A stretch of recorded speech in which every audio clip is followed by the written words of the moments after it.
Era también hacerlos incurrir en determinada conducta que en un momento dado nos va a dar el resultado que tenemos, o parte de él. Lamentablemente en la vida virtual pues se han dificultado más las cosas porque uno habla y habla ante una computadora, esa es la realidad, ¿verdad? No ante personas. Y se dificulta porque si uno quiere de alguna manera tener cierta comunicación, cierta participación de los estudiantes, pues posiblemente por la limitación de canales de comunicación o tal vez porque para muchos es más cómodo así, los que ahí sí que los que participan dentro de todo el semestre no pasan a veces de 7, 8, ¿verdad? Y entonces uno no sabe cómo están los demás, ¿verdad? Afortunadamente, según nos dijeron a nosotros, en el semestre se van a normalizar ya las clases. No sabemos cuándo, pero por supuesto. Pero va a llegar un momento que van a ser presenciales. Y entonces, pues ahí va a mejorar muchas cosas, tanto para ustedes como para nosotros. Sin embargo, como les comentaba, les quiero hablar así someramente de los objetivos del curso. Si ustedes ven, ahí tiene 7 objetivos generales del curso. Algunos consiento yo que no cuadran, pero de todos modos, miremoslos. Dice desarrollar en el estudiante hábito de analizar los diversos problemas que le presenten, diferenciando lo esencial de lo no esencial. Eso es muy subjetivo. Desarrollar en el estudiante el hábito de empleo de razonamiento deductivo e inductivo, con sujeción estricta a las leyes y reglas de la lógica. Compañeros, realmente la mayoría tenemos alguna forma de estructurar nuestro pensamiento y algunos utilizamos con facilidad digamos, un desarrollo lógico, otros utilizan otro tipo de desarrollo, a veces es más acertado. O sea, no hay una unificación, no es una cuestión de que uno pueda decir que los muchachos sean de determinada forma, porque lo que para unos puede ser fortaleza, para nosotros puede ser debilidad y en otro momento a la inversa va a ser la cosa, ¿verdad? Entonces eso es parte de nuestra personalidad, que tenemos que ver hasta qué punto aprovechamos mejor las cualidades que tenemos, ¿verdad? Desarrollar en el estudiante el hábito de aprendizaje reflexivo de la materia de estudio, evitando la simple memorización. Algunos de los que están acá, yo sé que estuvieron conmigo el semestre pasado y se recordarán de que con frecuencia yo les ponía problemas y les daba artículos que debían consultar para encontrar cómo resolver la situación. Precisamente eso es lo que, digamos, se trata el curso, de que no nos aprendamos sencillamente normas de memoria, sino que tengamos la habilidad en qué momento las aplicamos. Desarrollar en el estudiante el hábito de exponer oralmente o por escrito con sencillez, claridad y precisión, empleando vocabulario técnico jurídico adecuado.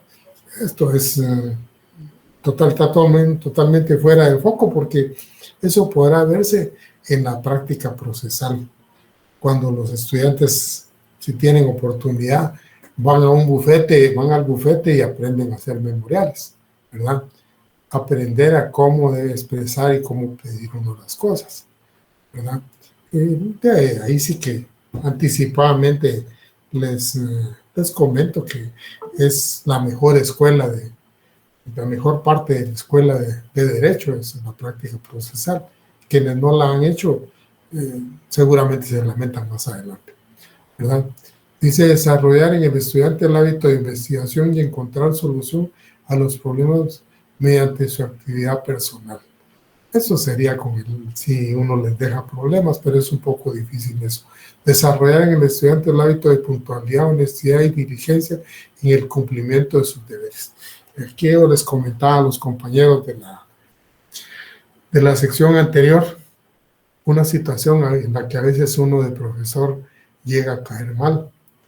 llega a caer mal porque a veces es exigente con los alumnos, pero es parte de lo que tiene, trata de enseñarles cómo les espera el camino más adelante. Les contaba yo que yo trabajé en el OJ como unos 15 años. Y en ese tiempo estuve en una sala, después estuve prácticamente en 3 salas, pero en una de esas salas que estuve, la compañera que estaba de secretaria me hacía memoria un día de que había sido mi alumno.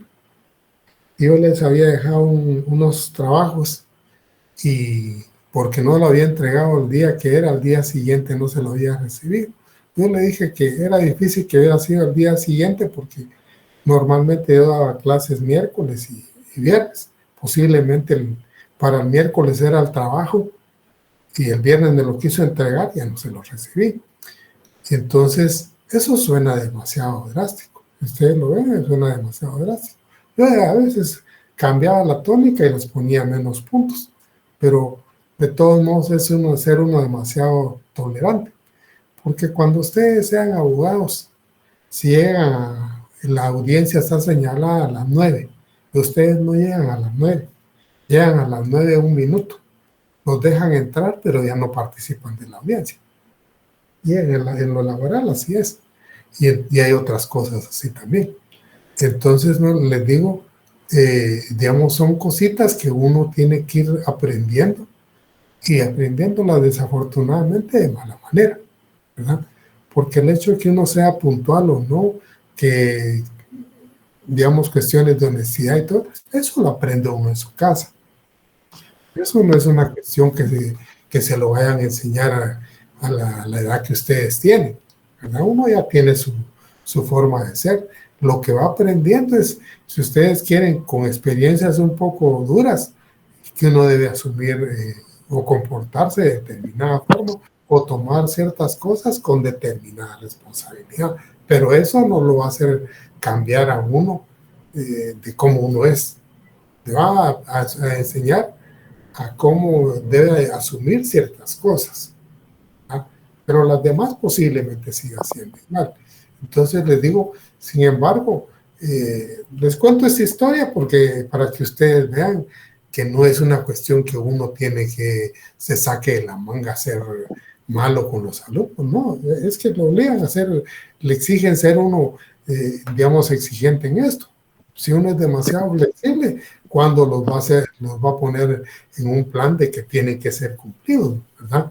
Entonces, en el caso mío, afortunadamente, conmigo no hay mayor cosa de entregar trabajo ni nada por el estilo.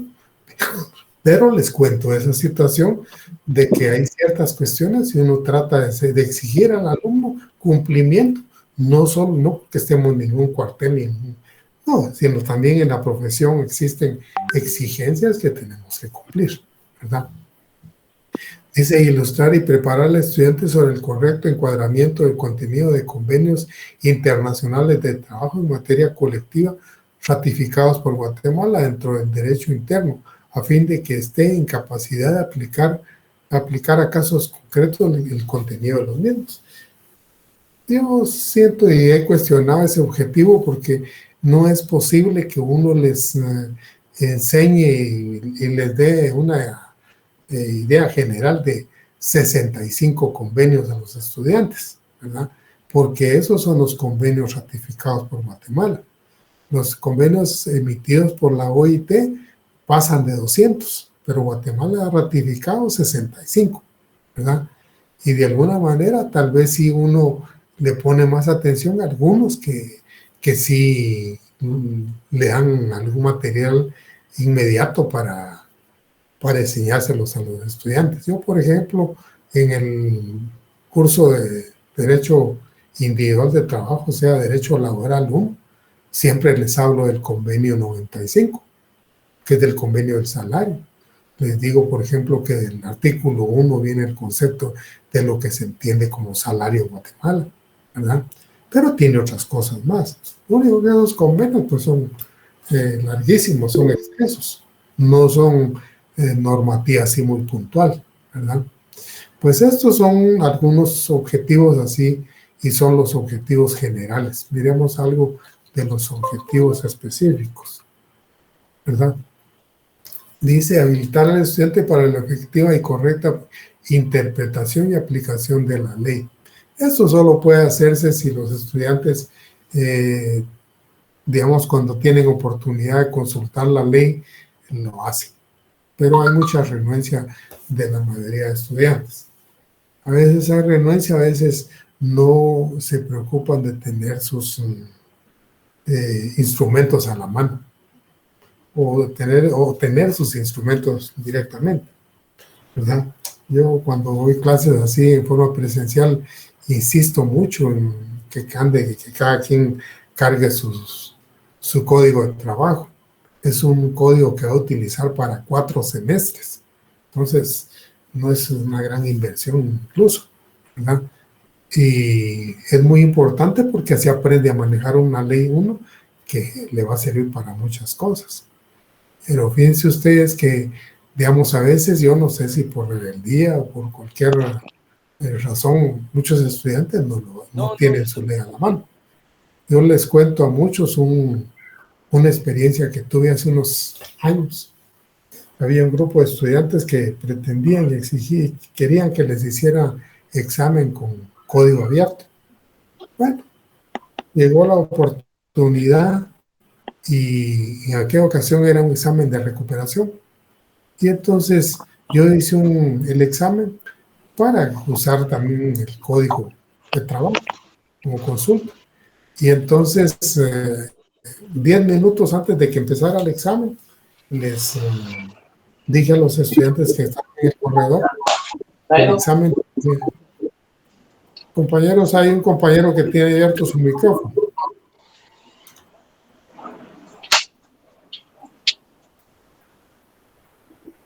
Es el compañero Byron Ronaldo. Byron Ronaldo, Salguero, tu micrófono.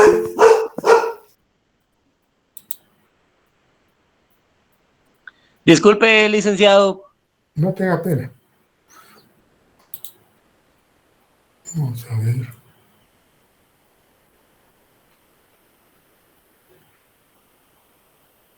Este es el que estamos.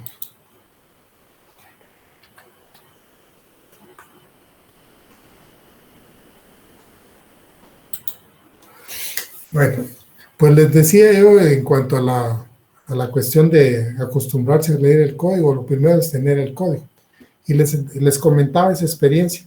Yo les comento eso no por otra cuestión, sino para que vean ustedes desde otro punto de vista el tema que yo les estoy hablando, desde el punto de vista del profesor.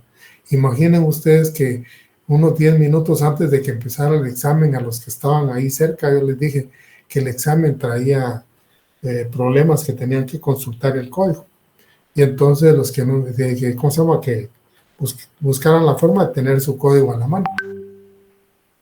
Y entonces ya habían unos adentro del aula.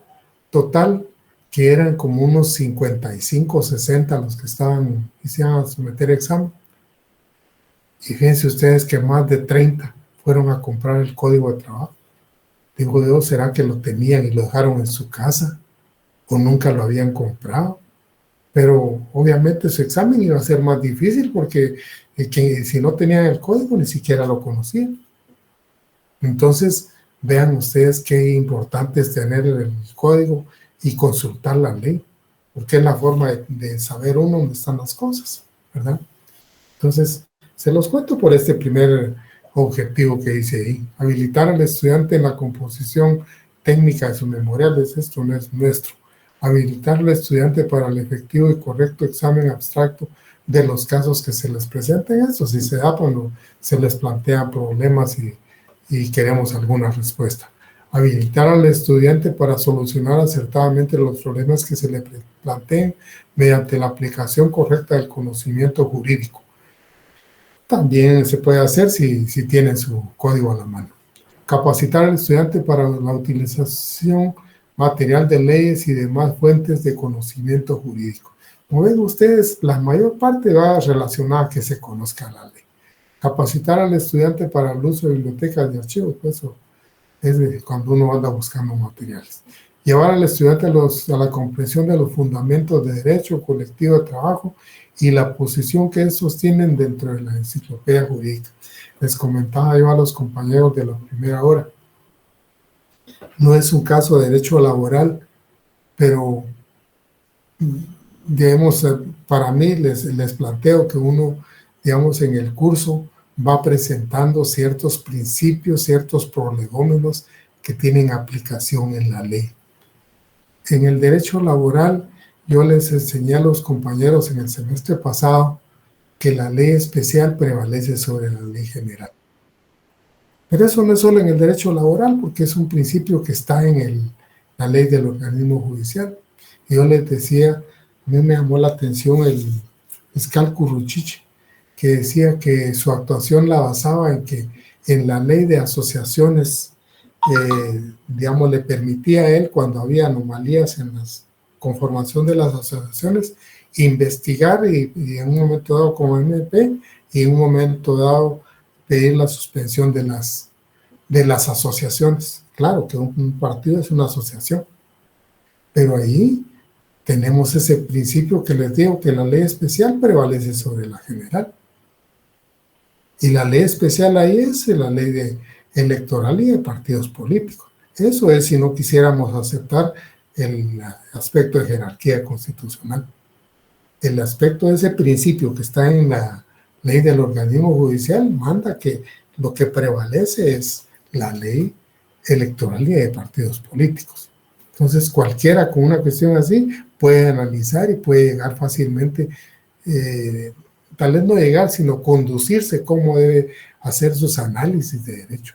Porque esos principios que le van enseñando a uno no son principios que deben quedar en la gaveta, no. Hay que manejarlos como herramientas en los problemas que se le presentan a uno, ¿verdad? 8. Ilustrar al estudiante sobre las finalidades e instituciones de derecho colectivo. Ilustrar al estudiante sobre el conocimiento de los mecanismos de defensa de las instituciones de derecho colectivo de trabajo.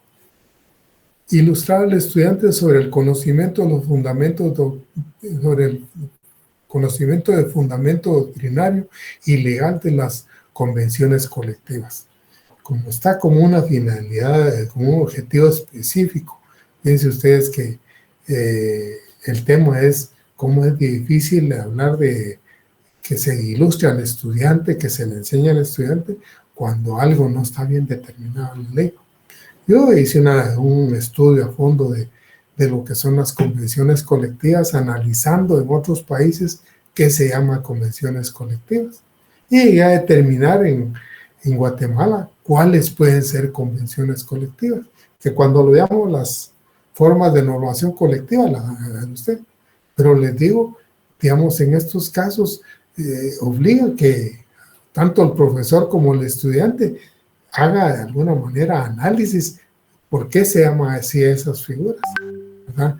O sea, adentrarse en cómo se llama, en analizar eso. Bueno, que el profesor se las tiene que dar, pero que el otro entre en el análisis también por qué son convenciones colectivas, ¿verdad?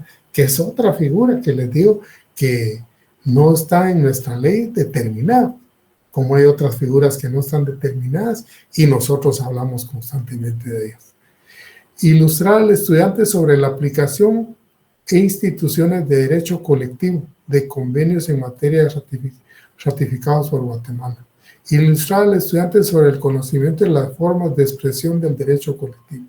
Ilustrar al estudiante sobre la preparación y elaboración de los diversos documentos que constituyen requisito para la constitución de asociaciones profesionales y grupos coaligados. Cuando veamos lo que son la organización de los trabajadores, van a encontrar ustedes que en nuestra ley las asociaciones profesionales se llaman sindicatos. Pues hay una unidad precisamente sobre eso. Y hay una parte precisamente que vamos a desarrollar cuando vamos a la ley, cómo se constituye. En esa etapa, por ejemplo, yo trato de hacer un ejercicio que me ha servido mucho y le ha servido mucho a los estudiantes, lo que se llama un laboratorio. tratar de que los estudiantes se involucren en la constitución de un sindicato, ¿verdad? En el momento de constituir el sindicato. ¿Qué es lo que se hace en el momento de constituir el sindicato y cómo se deja constancia de ello? Entonces, oportunamente lo van a ver, ¿verdad? Y espero que para entonces ya estemos en clases presenciales y podamos hacerlo, porque a nivel de clase virtual no se ha podido hacer. Ilustrar al estudiante sobre cuál es el contenido del derecho colectivo del trabajo, ilustrar al estudiante en relación al origen, finalidad y competencia del Ministerio de Trabajo, preparar al estudiante para la comprensión del principio de que el interés social prevalece sobre el interés individual, que es una cuestión propia del derecho de trabajo. Y aquí están los últimos objetivos. Preparar al estudiante para la comprensión de la situación jurídica, económica y cultural de los trabajadores en la sociedad y especialmente frente a los patronos. Preparar al estudiante en la comprensión de que los trabajadores necesitan protección jurídica especial frente a los empleadores. Preparar al estudiante para la comprensión del contenido esencial de los conflictos que suscitan con motivo de las relaciones de trabajo, especialmente los colectivos de carácter económico, social y aquellos conflictos que deben ser resueltos tomando en cuenta el interés de los trabajadores en armonía con la conveniencia social. Fomentar en los estudiantes la solidaridad y colaboración en las actividades universitarias. Poner en contacto al estudiante con las condiciones laborales que se desarrollen en el agro para sensibilizar su condición y prepararlo para el futuro en el ejercicio profesional. Como ven ustedes, gran parte de esto obliga a que el profesor de alguna manera, digamos, promueva, obligar al estudiante que se involucre en ciertas cosas. No podemos lograr un montón de ellas. Por ejemplo, el hecho de que más adelante asistir a, por ejemplo, a revisar cómo se trabaja en el agro, principalmente las azucareras y cuestiones, pues sí, podría ser algo muy interesante, porque habrán estudiantes que jamás han tenido contacto con eso. Pero el tema es cuánto tiempo se invierte en eso, cuánto costo tiene, ¿verdad? Y si se pueden hacer otras cosas que de alguna manera también necesitamos. Entonces, yo les digo, de lo que podemos hacer, en principio, tratemos de involucrarnos leyendo el material que se nos va dando en clase, porque eso nos va dando una base, ¿verdad? Y lo que se pueda realizar, pues de modo, ¿verdad? ¿Cómo se va a realizar las actividades del curso? En una clase magistral. Claro que las clases magistrales son aquellas clases que se dan como tipo conferencia, ¿verdad? Y nosotros los profesores pues no las damos de esa manera porque tratamos de involucrar a los estudiantes. Y tratamos muchas veces de involucrar a los estudiantes por el hecho de que si no se les involucra, pues después de una hora de que uno está hablando solo con los estudiantes, pues los estudiantes se les duermen. O de alguna manera no les interesa el curso, no los hace interesarse, no los mueve, ¿verdad? Y entonces, digamos, no puede ser sencillamente una clase magistral, sino que uno trata de involucrar a los estudiantes. Y en la medida de lo posible, por ejemplo, en mi caso, yo trato de que la mayoría de estudiantes vayan participando. Y vayan participando porque nuestra carrera lo exige, ¿verdad? Entonces, en esa medida, no podemos darnos el lujo nosotros de no participar en ciertas cosas. Tenemos que meternos, ¿verdad? Lecturas obligatorias. En el curso vamos a tener la comprobación de lectura de un libro que más adelante les voy a comentar. Asistencia obligatoria ponderada a conferencias. En el tiempo del licenciado Landilino Franco López, algunos estudiantes, principalmente los estudiantes de él, los obligaban a ir a ciertas conferencias. A los míos nunca los obligaron porque yo no aceptaba ese tipo de cosas. Consiento que, digamos, si tienen muchas cosas que aprender en el aula, pues pierden el tiempo en estarse reuniendo y no van todos, ¿verdad? Entonces es mejor que se desarrolle el curso dentro del aula. Los laboratorios, ya les decía, la formación del sindicato, trabajo de investigación de grupos. Si estamos en la segunda parte del semestre, ya si teniendo clases presenciales, sí vamos a tener trabajos, señores, ¿verdad? Y les digo, no es una cuestión de una gran carga, pero sí es un ejercicio muy bonito porque, digamos, hace que afloren ciertas cosas del estudiante. Y aquí está la visita que yo les decía, ¿verdad? No se visita, sí, visita obligatoria a los estudiantes, a los ingenios. Conmigo jamás hicieron esto, mis estudiantes. ¿Qué material vamos a utilizar? Y desde ya pueden ir haciendo su apunte, ¿no? El código de trabajo. Traten que sea un código de trabajo legible y manejable, ¿verdad? La ley de sindicalización y regulación de la huelga de los trabajadores del Estado. Es una ley pequeñita que tiene como 6 o 7 artículos. Ahí por finanzas la consiguen. Y este libro que se llama La breve historia del movimiento sindical guatemalteco. Sobre este libro vamos a hacer una comprobación de lectura. Una comprobación de lectura que vale 10 puntos. Normalmente yo, digamos, hago 3 exámenes de 30, tanto el primero como el segundo como el tercero. Pero como el segundo hay que acumular digamos, un punteo de 40. Hago 2 ejercicios, el examen propiamente y la comprobación de lectura. En la comprobación de lectura en este libro, digamos, no debe esperar el estudiante que yo le pregunte fechas o cosas así precisas, porque no se trata de eso. El libro tiene una gran cantidad de fechas porque es un libro, si ustedes quieren, una relatoría de la situación social de Guatemala a partir de 1920 hasta los años 70 y algo. Y entonces tienen, digamos, muchos hechos así y señalados puntualmente. Pero lo más importante de ese libro, más que aprenderse las fechas, es ver los efectos que tuvieron todos esos acontecimientos, cómo se fue desarrollando, qué comportamiento le dieron al desarrollo del movimiento sindical. Incluso hoy podrían hacer ustedes reflexión en qué se parece, en qué difiere de aquellos años a la fecha, ¿verdad? Y sobre todo porque es un material que nos ilustra mucho de la historia de nuestro país. Es una pena, pero incluso a nivel de estudiantes digamos, de que estamos aquí reunidos, uno encuentra a veces gente que no conoce nada de la historia de su país. Conoce un montón de datos de la historia de Estados Unidos, qué presidentes hubo y toda la cuestión, pero en Guatemala no conocen nada. Y ni en qué años tuvieron, ni nada por el estilo, ¿verdad? Ni qué efectos buenos o malos hicieron.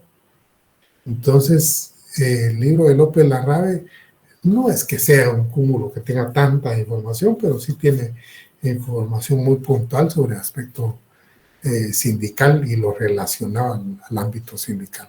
Entonces, desde ya pueden tratar de conseguir el libro, lo pueden conseguir ahí en la librería jurídica. Y creo que en la entrada de la universidad hay algunas ventas de libros, ahí también lo pueden conseguir. Es un libro barato porque es pequeño, ¿verdad? Las clases van a seguir siendo por videoconferencia y más adelante posiblemente van a ser presenciales. Ya les hablaba del laboratorio y los exámenes. Ahora, digamos, para hablar del curso en sí, como les estoy hablando en este momento de una idea de lo que es el programa. Miremos que este curso ya no está dividido en puntos, sino que está dividido en unidades.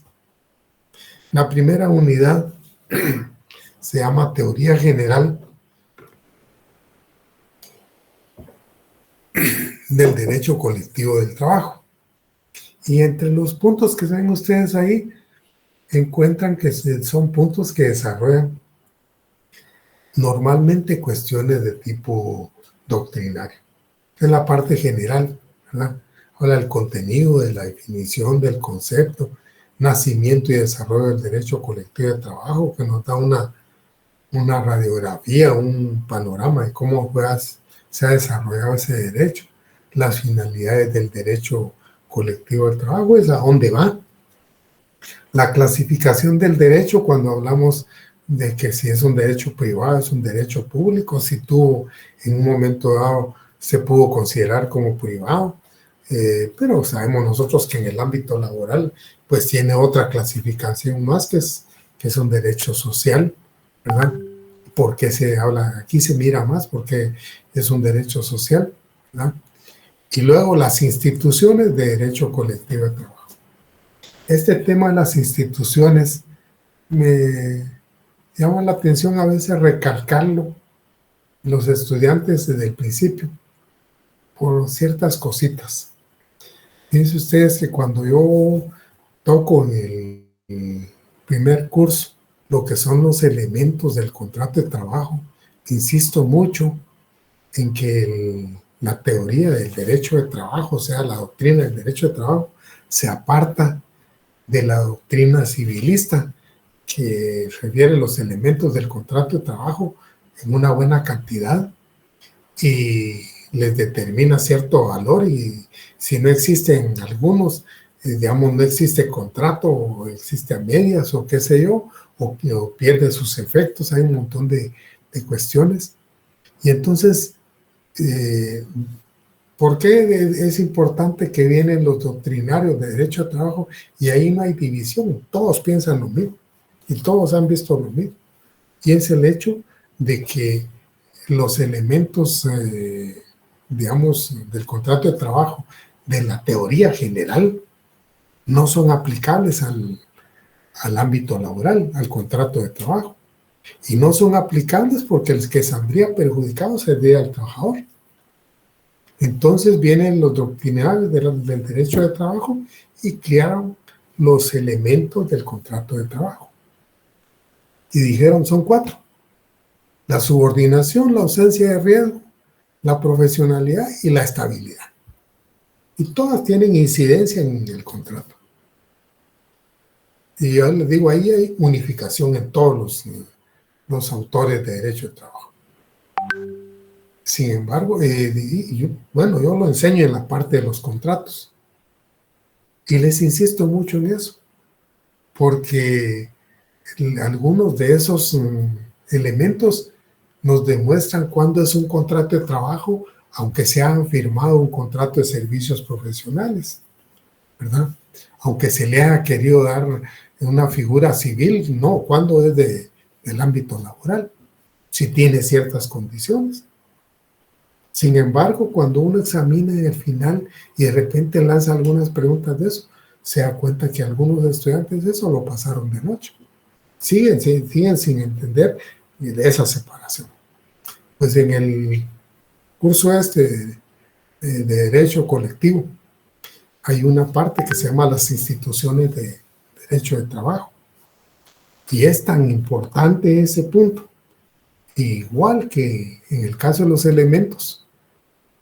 Todos los autores de derecho de trabajo aceptan que esos son las instituciones, no más ni menos, ¿verdad? Y entre esas incluyen lo que es la coalición de trabajadores, la asociación profesional, la huelga y el paro, no más. Y incluyen esas 4 porque tienen determinadas características dentro del derecho de trabajo. Entonces les digo, son cositas que de alguna manera el estudiante se tiene que aprender, que las instituciones son esas y no que cuando le pregunten conteste el ministerio, conteste otras, que sí son instituciones, pero no son las instituciones que la doctrina ubica como instituciones de derecho colectivo de trabajo, ¿verdad? Entonces, en su oportunidad, cuando desarrollemos esas, van a ver ustedes por qué. Pero, digamos, se los comento ahorita como un tema importante. Como les decía, ¿no? En este curso no son puntos los que se van desarrollando, sino que son unidades. La segunda unidad es la asociación profesional. En nuestra legislación, la asociación profesional es el sindicato. Y entonces ustedes miran aquí un desplegado de 6 subpuntos. Y son cuestiones puramente, si ustedes quieren, doctrinarias.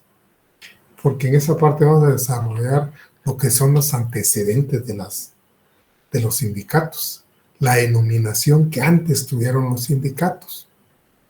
Luego lo que es el sindicalismo, que no es lo mismo que sindicato, ¿verdad? El sindicalismo es una corriente de pensamiento, es un fenómeno social, puede ser una doctrina, ¿verdad? Dependiendo cómo lo veamos.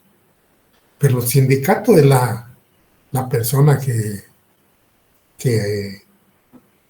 instituyen los trabajadores para para estar organizados, ¿verdad? Entonces el sindicalismo es algo, digamos, más movible y tiene, digamos, relación con un montón de cosas, ¿verdad? Y entonces, digamos, los países, no todos tienen seguramente una legislación como la nuestra, algunos serán más desarrollados, otros menos.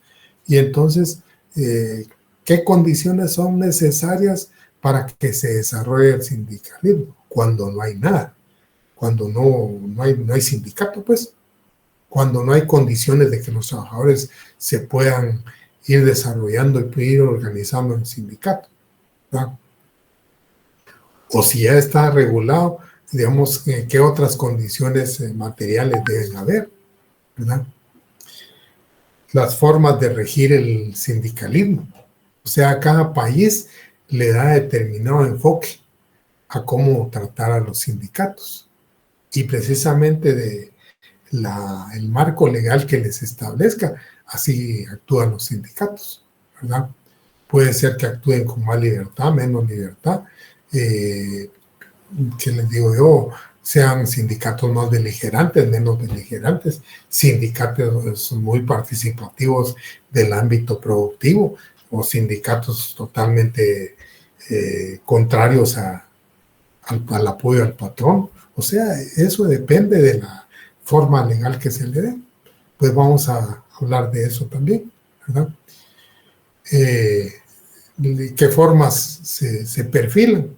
A veces en algunas regulaciones, por ejemplo, se puede perfilar que solo haya un sindicato por empresa, por ejemplo. Nuestro país perfila una sindicación plural donde puede haber en una empresa, pueden haber 2, 3, hasta 20 sindicatos. De hecho, en el Ministerio de Educación dicen que hay más de 100 sindicatos, ¿verdad? Entonces, eso lo permite la ley nuestra. O sea, la forma en que se rige en Guatemala permite eso, o ha propiciado eso, ¿verdad? La clasificación de los sindicatos de acuerdo a lo que establece la ley. Ese es en el ámbito, si ustedes quieren, ese doctrinario legal, toda esa parte que estamos viendo. Luego ya viene la parte puramente legal, el proceso de constitución del sindicato, ¿verdad? Hay un proceso previo, se constituye mediante un acto donde se reúnen todos y después de eso, ¿qué obligaciones posteriores hay que hacer para que ese sindicato logre total reconocimiento, ¿verdad? Ante las autoridades, tenga su representación y tenga todo? Y eso ustedes lo van a ver, ¿verdad? Luego vamos a hablar de los fines, los órganos y los principios que rigen en cada sindicato. Los sindicatos tienen ciertos principios entre los cuales se tienen que regir, ¿verdad? Las obligaciones y las actividades de un sindicato, solo para adelantarles. Y cuando hablamos de obligaciones, hablamos de imposiciones que son ineludibles.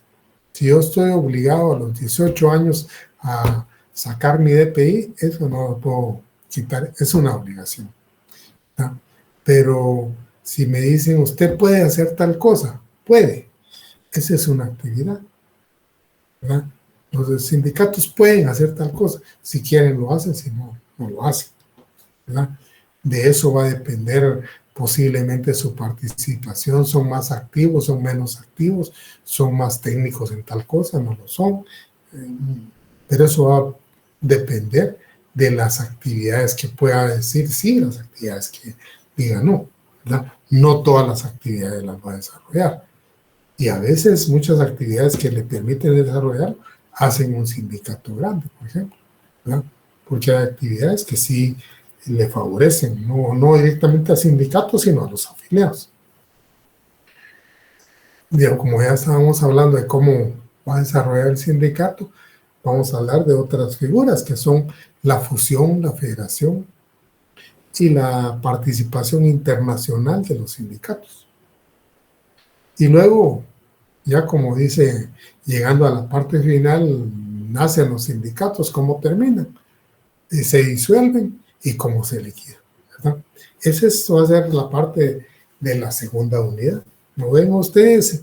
Es un tema un poquito extenso porque nos está dando todo el panorama desde cómo crearlo hasta cómo liquidar el sindicato, ¿verdad?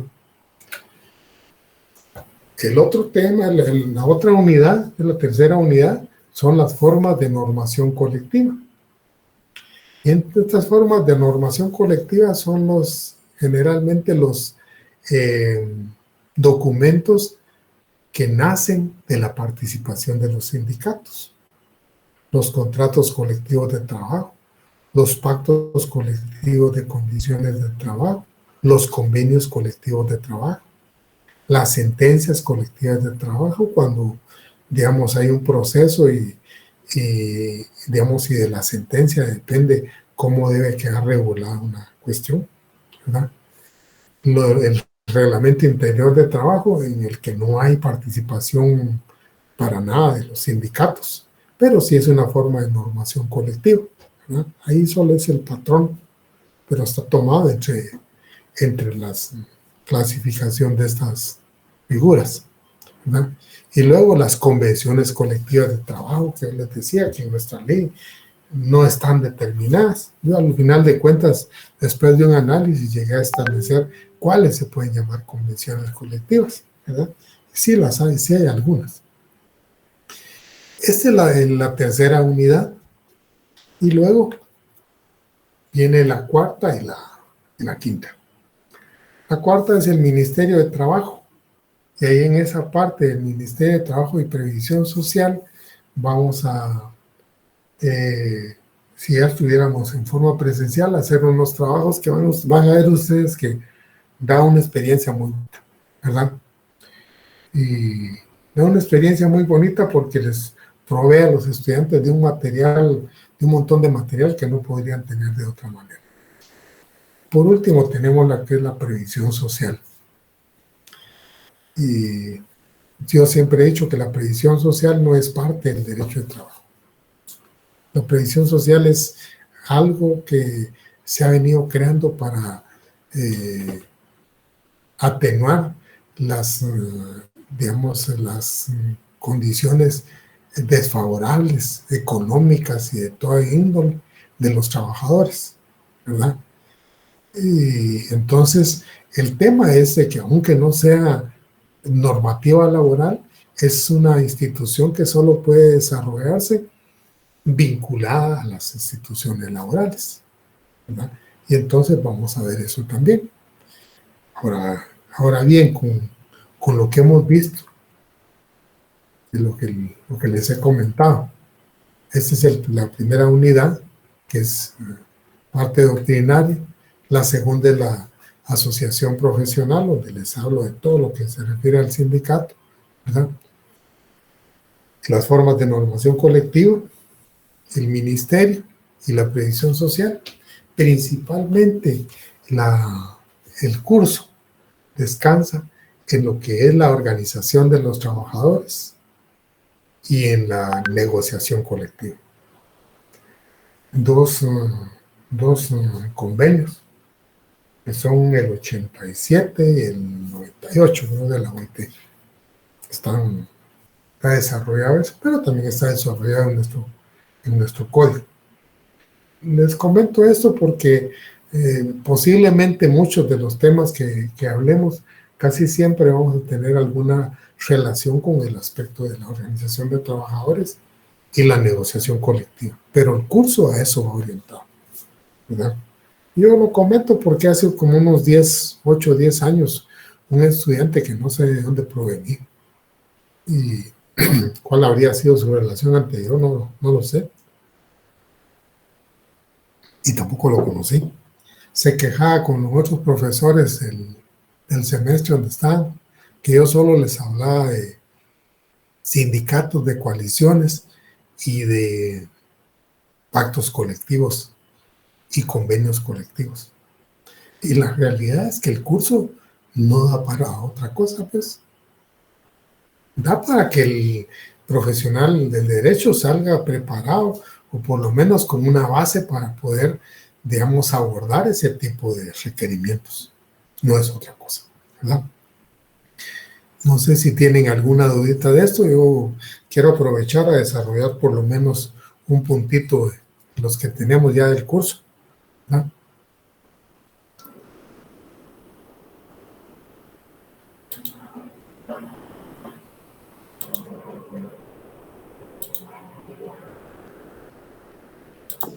Por el momento no dicto, claro. Gracias, compañero. Todo claro, Nick, gracias. Todo bien. Todo bien, gracias. Gracias, compañeros. Bueno, este sí ya es un punto del contenido del curso, compañeros. Para que no perdamos aprovechemos el tiempo sobre todo, ¿verdad? La primera unidad, como les decía yo, es la teoría general del derecho colectivo de trabajo. Entonces, el día de hoy les quiero hablar yo del primer punto, que es el contenido del curso. Eso está en el programa y por eso se los planteo. Y aquí sí tengo apuntadas algunas cosas referenciales para tener una idea y poder llegar a ustedes y explicarles a qué debe cubrir el contenido del curso. Dice, cuando se aborda el contenido de un curso, debemos circunscribirnos a determinar qué temas de estudio comprende. O sea, qué temas comprende, ¿va? Su alcance, el alcance de esos temas, es decir, su ámbito general y el orden en que se pretende desarrollar. Entonces, según mi opinión, en el curso vamos a ver lo que es el derecho de organización, su desarrollo histórico y las formas legales actuales, lo que contamos actualmente en Guatemala. Vamos a ver también la coalición, porque es un derecho que tienen los trabajadores de poder organizarse de una manera no totalmente formal. Y les digo no totalmente formal porque la coalición nace de una asamblea donde los trabajadores toman una decisión, pero no tienen el proceso de crear una persona jurídica. Sin embargo, vayan ustedes a saber que esa coalición va a presentar una demanda y entonces necesita tener representantes. Los elige ahí en la misma asamblea que están realizando, y en la ley hay un espacio ahí donde, digamos, la Inspección General de Trabajo le recibe digamos, una nota donde dice quiénes son los miembros que representan a la coalición de trabajadores. Y entonces estos no necesitan haber mandado para presentar la demanda. Con lo que tiene el acta, con eso presentan su demanda. El otro requisito es un requisito para que tengan registro nada más. Pero ese es, como ven ustedes, es una forma de organizarse no formalmente. Cuando hablamos de un sindicato, sí hablamos de todo un proceso. Hablamos de que es reconocido por el Estado, es reconocido su comité ejecutivo, puede desarrollar un montón de actividades porque es una persona jurídica, ¿verdad? La coalición solo para hacer esa demanda y ventilar lo que se refiere a esa demanda, digamos, tiene derecho, pero tenemos que verlo, pues, ¿verdad? porque es una de las formas en que se organizan. En el interior, con mucha frecuencia, los trabajadores se organizan así. Aquí también, pues, pero aquí no tendrían necesidad, pero sí lo hacen. Pero en el interior lo hacen con más frecuencia. Las instituciones de derecho colectivo de trabajo, o sea, misma coalición que estamos hablando, coalición de trabajadores, ¿verdad?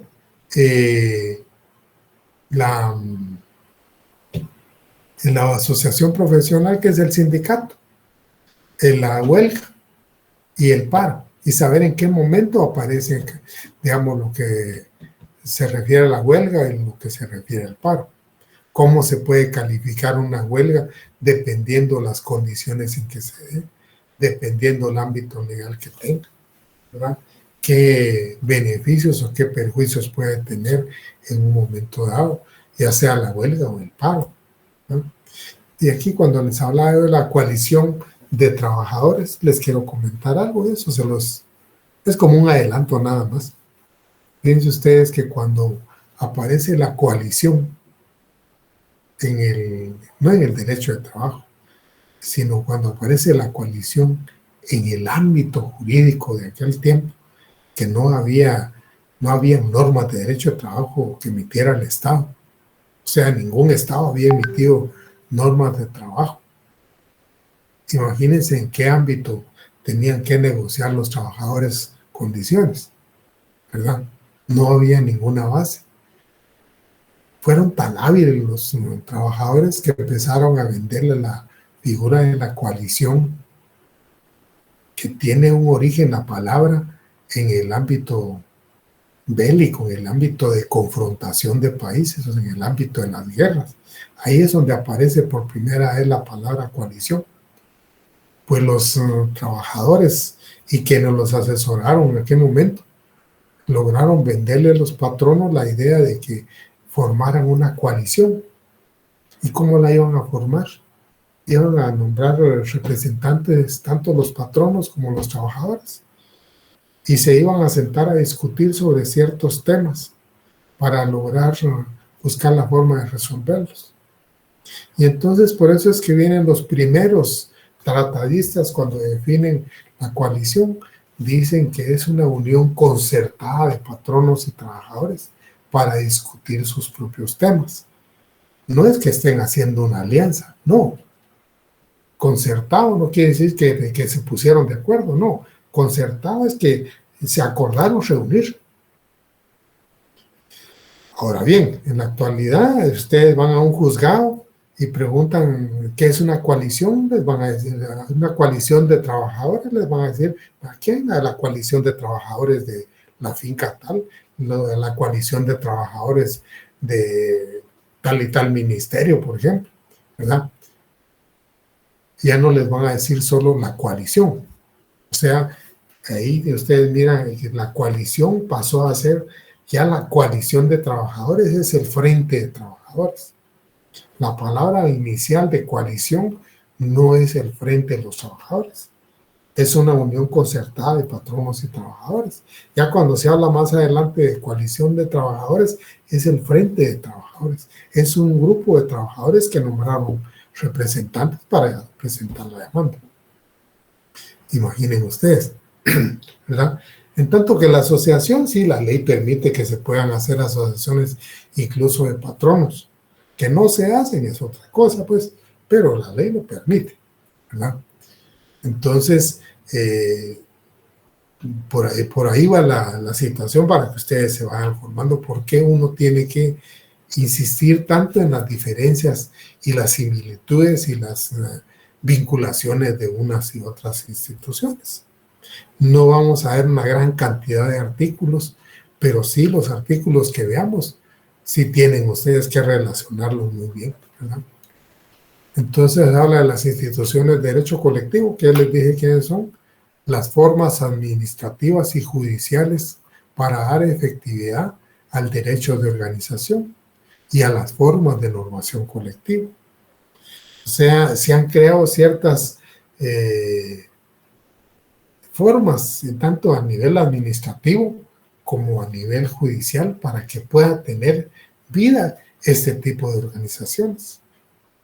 A nivel administrativo, yo les puedo contar a ustedes cuando un sindicato va a negociar un pacto colectivo, por ejemplo, en la vía administrativa en principio, lo que hace es, no lo que hace, sino que la ley le obliga a que lo notifique por parte del Ministerio de Trabajo.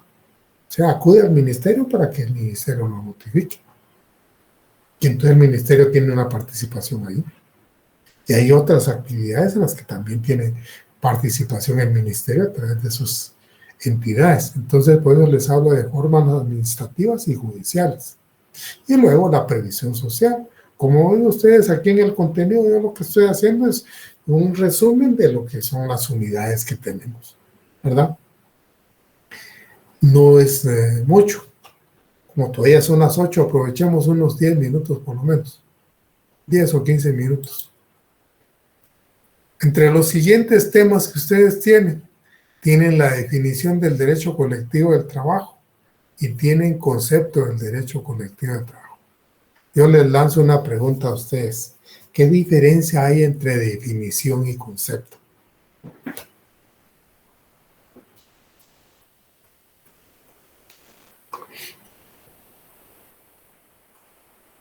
Licenciado, podría ser la definición, lo que es el derecho colectivo, y el concepto es lo que yo, como que lo que yo entiendo. Lo que usted siente, ¿verdad? Bueno, lo que yo Bien. comprendo de ese concepto, de esa definición, perdón, lo que el concepto podría ser lo que yo entendí de la definición. Es como que mi opinión. Ajá. Sí, vamos de alguna manera orientados, porque la definición es una descripción, ¿verdad? A través de la definición yo le transmito a usted, digamos, un objeto, un fenómeno, una cosa, y digamos, con la definición, y usted entiende de qué le estoy hablando yo, ¿verdad? Porque mi definición dice de dónde viene, para qué sirve, cuáles son sus componentes, y cuál es su objetivo. O sea, le da una radiografía de la cosa, del fenómeno, del objeto, de la institución, ¿verdad? Esa es la cosa.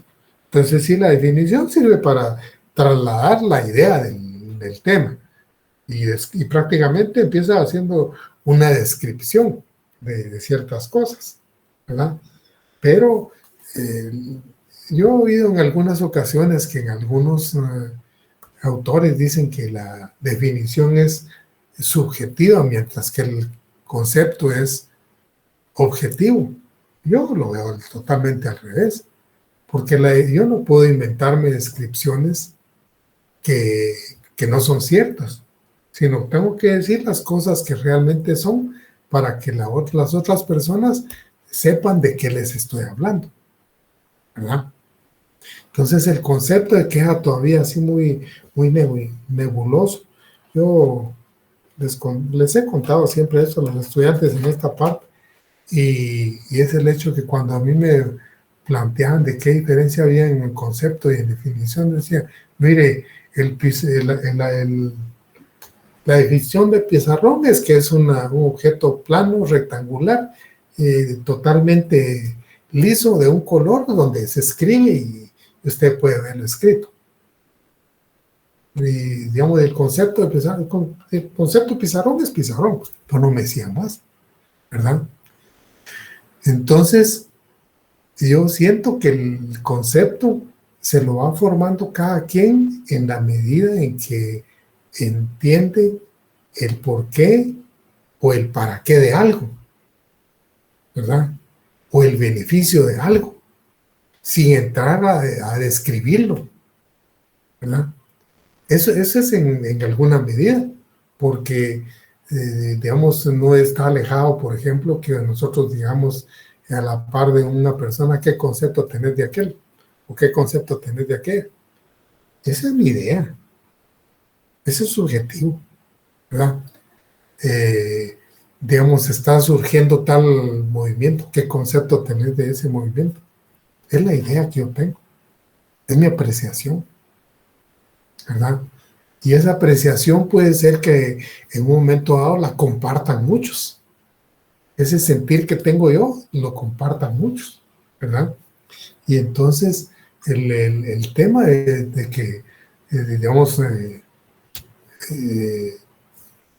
la definición, digamos, como les digo, entramos en una descripción de los elementos, de las cuestiones más visibles, y sobre todo la definición nos sirve para transmitirle a otro la idea de la cosa, del objeto, del fenómeno, de la institución, ¿verdad? Para hablarle a otro digamos, de qué tema le estamos hablando, ¿verdad? Sin embargo, el concepto como que transmite, digamos, un sentimiento más interno de finalidad de la cosa o del objeto, ¿verdad? Miren, por ejemplo, en el caso del concepto de trabajo, yo dentro de lo que he recorrido y he logrado recoger, he logrado obtener ahí, digamos, conceptos de derecho colectivo de trabajo de 3 autores, dentro de mis investigaciones que he hecho. Una de Mario de la Cueva, de Ernesto Krotoschin, no sé si es Ernesto Krotoschin o Néstor Krotoschin. Él es un ruso que se hizo mexicano. Y de Jaime Correa Montalvo, que es un chileno. Me interesó mucho Jaime Correa Montalvo porque yo siempre he tenido la idea que nuestro código de trabajo arranca del código chileno. Algunos dicen que es del código argentino, posiblemente, pero el código chileno es el que más se parece, ¿verdad? Entonces, fíjense ustedes que este Krotoschin dice que el derecho de trabajo es parte de la supraestructura. Con eso no nos está diciendo ni cómo es, ni nos está diciendo que es parte de la supraestructura. ¿Y qué es la supraestructura? Cuando nosotros vemos el aspecto en sociología, aparece lo que es la estructura, la supraestructura y la base, ¿verdad? La base, digamos, en la sociedad y, digamos, muchas veces está incluso hasta contemplada en cierta cuestión, que les dijera yo, puramente material. Y la estructura, normalmente la sociedad, la supraestructura, todos los elementos que influyen en esa sociedad, ¿verdad? Como el derecho, por ejemplo. El derecho nos obliga a nosotros a conducirnos de determinada manera. La espiritualidad que nos induce, porque ahí no es una cuestión que lo hagamos por obligación, sino por convicción de conducirnos de determinada forma, ¿verdad? Pues entonces, el Néstor Krotoschin habla de que es parte de la supraestructura, porque el derecho colectivo, a través del actuar de los trabajadores, va creando lo que son en el caso nuestro, lo que son los pactos colectivos, que se crean nuevas prestaciones, se modifican condiciones de trabajo que ya están para mejorarlas y muchas cuestiones, pero se va incidiendo en la conducta de los trabajadores. Yo, digamos, le encontré la razón de lo que él dice y para mí es una cuestión muy cierta, pues, porque el derecho colectivo de trabajo, eso es lo que pretende, modificar el derecho que ya está. Y modificarlo, y ese derecho va sobre la sociedad. Tal vez no toda la sociedad, sino ciertos grupos de la sociedad, como son los grupos de trabajadores que van a ser beneficiados con una regulación, ¿verdad? Ahora, Mario de la Cueva es un planteamiento un poquito más fuerte, más del lado ideológico, porque él, digamos, sus trabajos, su presentación, siempre la orientó por ese lado. Él siempre trató de justificar por qué el derecho de trabajo en todos los ámbitos, ¿verdad? Y entonces él dice que es un derecho de clase. Ahora, ¿por qué es un derecho de clase? Por su origen. ¿De dónde viene? Viene de la clase trabajadora, por su esencia, ¿verdad? La esencia es, digamos, el ámbito de los trabajadores, no es otro. No se está pensando en el ámbito productivo que va a favorecer al patrón, Claro que entre esas sean algunas normas que aseguran ciertas cosas para el patrón, pero digamos la finalidad es establecer, crear cierto estatus a favor del trabajador. Y los mexicanos hablan mucho de estatuto, de crear cierta situación. Y por último, por su finalidad. La finalidad siempre van a ser los trabajadores, ¿verdad? Entonces, Mario de la Cueva, si ustedes se dan cuenta, no entra a describir que el derecho de trabajo sea un conjunto, que no. Él cuando hace esta apreciación, hace una apreciación de qué es lo que siente él que es el derecho colectivo de trabajo, ¿verdad? Y Jaime Correa Montalvo, que es un sudamericano, dice que el derecho de trabajo es un derecho armonizador. Y yo fui dirigente sindical hace muchos años y en la actualidad pues participo de un sindicato todavía. Y les digo, si algún derecho he encontrado yo que armoniza, digamos, situaciones de conflicto, situaciones prácticamente controversiales, es el derecho de trabajo colectivo, porque permite establecer a veces reglas que resuelven los problemas que en un momento dado tienen los patronos y los trabajadores. Y si no existiera ese tipo de normativa, seguramente habrían, digamos, enfrentamientos materiales entre patronos y trabajadores. En los inicios del derecho colectivo de trabajo, las huelgas llegaban no solo al hecho de la paralización de las fábricas en Europa y en Estados Unidos, sino que daban por el otro lado que los patronos contrataran trabajadores en otros lugares y los llevaran.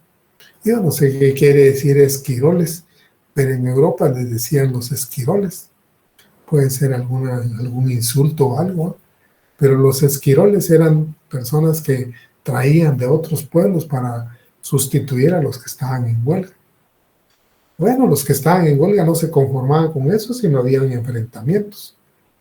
Y muchas veces esos enfrentamientos se terminaban en sabotaje a la producción. O sea, era una situación bastante grave. Entonces, por eso es que se empiezan a crear figuras para normar relaciones, los planteamientos de unos en un momento dado y darles algo por lo menos para que la situación mejore, ¿verdad? Entonces viene a armonizar la relación de patronos de obreros, porque el derecho de trabajo va a ser un derecho en desarrollo siempre en la medida en que las condiciones van cambiando, ¿verdad? Y van cambiando porque el patrono siempre va creando también nuevas condiciones para ver cómo se favorece la relación. No olvidemos que para el patrono el trabajador es un costo nada más, pues, ¿verdad? Es otro elemento de la producción que representa costo y si puede de alguna manera reducirlo, él lo ve desde ese punto de vista, pues, ¿verdad? Claro que no quiere decirse que sea inhumano, porque hay muchos patronos que también ven el lado humano, pero hay algunos que no, ¿verdad? Entonces, sí es para mí la aprehensión que hace Jaime Correa Montalvo siempre me gustó mucho, porque la veo, digamos, una cuestión muy concluyente. Podría haber otro tipo de apreciaciones, ¿verdad? Yo cuando les comento en algunas ocasiones la diferencia entre una definición y un concepto, les hago la referencia a una silla a los compañeros.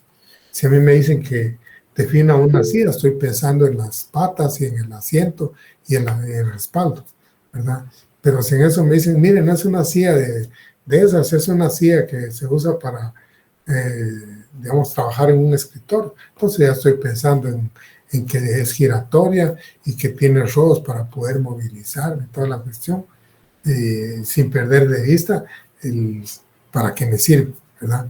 Y si estoy pensando en una silla o en un banco, por ejemplo, que tenga forma de silla, que está fijo en un lugar pegado a un mostrador para donde me van a dar de comer, estoy pensando en algo que solo gira y me pone en cierta determinada posición, ¿verdad? Entonces, la descripción va a estar dependiendo a lo que nos estemos refiriendo. Pero si a mí me dicen qué concepto tiene de una silla, yo diría Mire, es un objeto que sirve para descansar o para hacer alguna función sentado.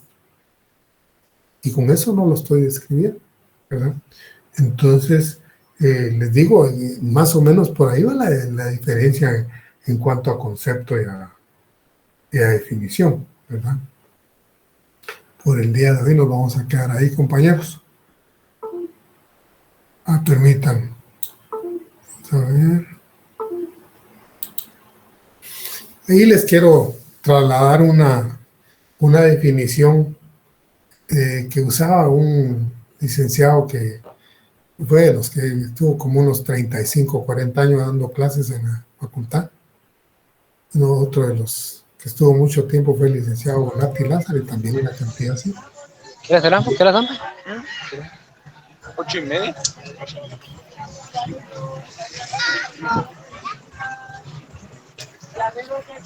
Son las 8:24.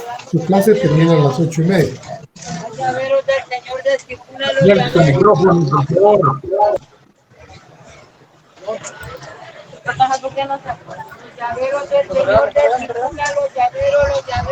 Bien, tu micrófono. Permítame. Daniel, tu micrófono. Quería concluir nada más con trasladarles ahí una definición. Ustedes le toman foto o ven cómo la retienen, del licenciado Carlos Alberto González Cardosa. Como les decía, fue un profesor duró como unos 35, 40 años dando clase en la facultad, es uno de los grandes profesores que hubo ahí. Y él dice que es una parte del derecho de trabajo, ya sea el derecho colectivo de trabajo, es una parte del derecho del trabajo que tiene por objeto las relaciones entre los sectores humanos de la producción, y entre paréntesis pone capital y luego trabajo, sus instituciones. Y entonces habla de la coalición, la asociación profesional, la convención colectiva, el contrato colectivo. Pero aquí ven ustedes que en esas instituciones que él habla son las instituciones que se desarrollan ya no solo del ¿cómo se llama? De la forma de organización, sino también involucra digamos, las formas de normación colectiva, ¿verdad? Y entonces dice sus conflictos, el colectivo jurídico, el colectivo de carácter económico, social y de intereses, y los organismos y mecanismos para resolverlos. Esta fue una definición que tuvimos muchos años, digamos, estudiantes, porque era una definición que creó el licenciado González Cardosa, o no sé si la copió de algún lado, pues, pero el hecho es de que, digamos, yo consiento que hasta el día de hoy sigue teniendo mucha vigencia, ¿verdad? Pero ustedes podrían encontrar en algunos otros autores otras definiciones, y eso, pues, abonaría en el conocimiento de ustedes, compañeros. Ahora sí, voy a quedarme ahí, ¿verdad? Y lamento que por los que tengan que terminar su clase antes, pero realmente las clases son de 1:30, compañeros, ¿verdad? Yo entiendo y a veces las acorto porque algunos pues quieren terminar. Siento que en las clases virtuales no hay tanta prisa porque uno está en determinado lugar. Cuando son clases presenciales y llega un momento en que uno tiene que irse. Aquí no. Entonces disculpen los que tuvieron que quedarse, pero yo creo que estoy dentro del tiempo reglamentario. Estaríamos comunicándonos el día miércoles entonces, compañeros. Gracias, licenciado. Feliz noche. Gracias. Gracias,